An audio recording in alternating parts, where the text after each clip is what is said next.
श्री भगवान वेदव्यास जी। आषाढ़ मास की पूर्णिमा को गुरु पूर्णिमा कहते हैं। इस दिन गुरु पूजा का विधान है। यह दिन महाभारत के रचयिता कृष्णद्वैपायन व्यास जी का जन्मदिन भी है। वे संस्कृत के प्रकांड विद्वान थे और उन्होंने चारों वेदों की भी रचना की थी। पहले द्वापर में स्वयं ब्रह्मा जी वेदव्यास हुए, दूसरे में प्रजापति, तीसरे द्वापर में शुक्राचार्य, चौथे में बृहस्पति वेदव्यास हुए। इसी प्रकार सूर्य, मृत्यु, इंद्र, धनजन्य, कृष्णद्वैपायन आदि 28 वेदव्यास हुए। इस प्रकार 28 बार वेदों का विभाजन किया गया। उन्होंने ही 18 पुराणों की भी रचना की, ऐसा माना जाता है। वेदव्यास, यह व्यास मुनि तथा पाराशर इत्यादि नामों से भी जाने जाते हैं। वह पराशर मुनि के पुत्र थे, अत व्यास पाराशर नाम से भी जाने जाते हैं।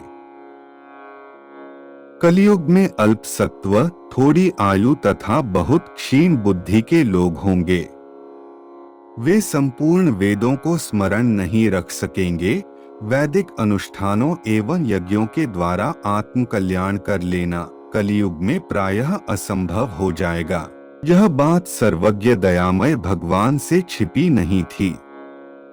जीवों के कल्याण के लिए भगवान द्वापर के अंत में महर्षि वशिष्ठ के पौत्र श्री पराशर मुनि के अंश से रानी सत्यवती में प्रकट हुए। महर्षि कृष्णद्वैपायन के रूप में भगवान का यह अवतार कलियुग के प्राणियों को शास्त्रीय ज्ञान सुलभ करने के लिए हुआ था। वेदव्यास जी का जन्मकाल 520 या 525 ईसा पूर्व होना उचित ठहरता है। पिता पराशर मुनि के आश्रम में 12 वर्षों तक पालन पोषण होने के बाद व्यास जी का उपनयन संस्कार हुआ और वह शिक्षा साधना के लिए हिमालय चले गए। श्री व्यास जी का जन्म द्वीप में हुआ, इससे उनका नाम द्वैपायन है।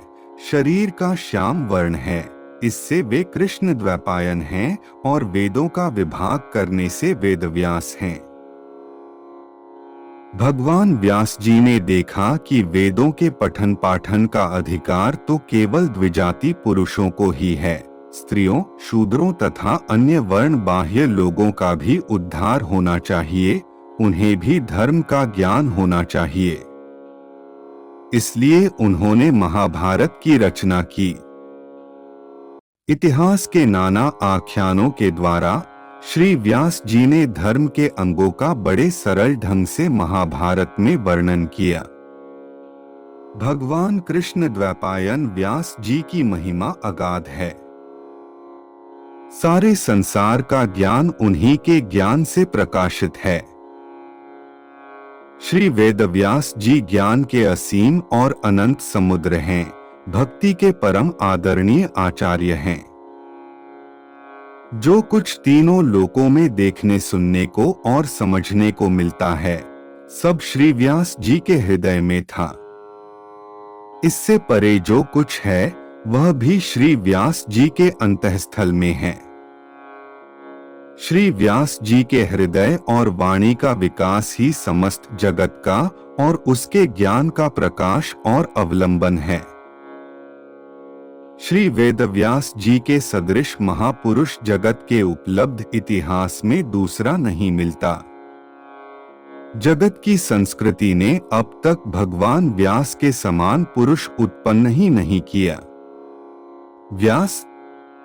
व्यास ही हैं। भगवान व्यास जी संपूर्ण संसार के परम गुरु हैं। प्राणियों को परमार्थ का मार्ग दिखाने के लिए ही उनका अवतार है।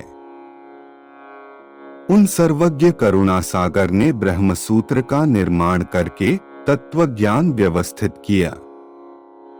जितने भी आस्तिक संप्रदाय हैं, वे ब्रह्मसूत्र को प्रमाण मानकर उसके आधार पर चलते हैं। सामान्य समाज तो भाव प्रधान होता है, और सच तो यह है कि तत्व ज्ञान भी हृदय में तभी स्थिर होता है। भगवान व्यास ने अनादि पुराणों की पुनः रचना आराधना की पुष्टि के लिए की। एक ही तत्व की जो चिन्मय अनंत लीलाएं हैं, उन्हें इस प्रकार पुराणों में संकलित किया गया कि सभी लोग अपनी रुचि तथा अधिकार के अनुकूल साधन प्राप्त कर लें। वेदों का विभाजन एवं महाभारत का निर्माण करके भी भगवान व्यास जी का चित्त प्रसन्न नहीं हुआ था।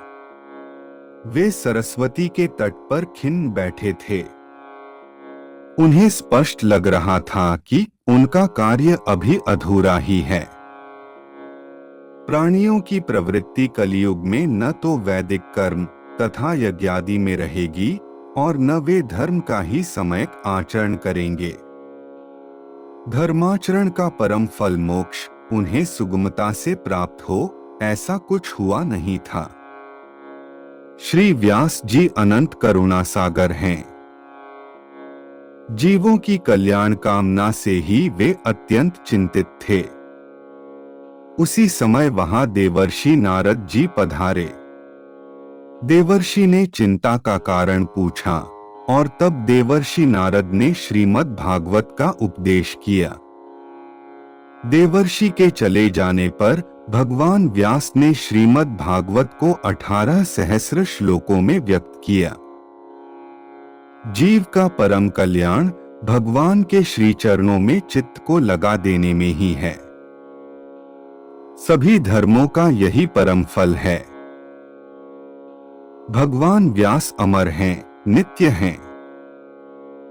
वे उपासना के सभी मार्गों के आचार्य हैं और अपने संकल्प से वे सभी परमार्थ के साधकों की निष्ठा का पोषण करते रहते हैं।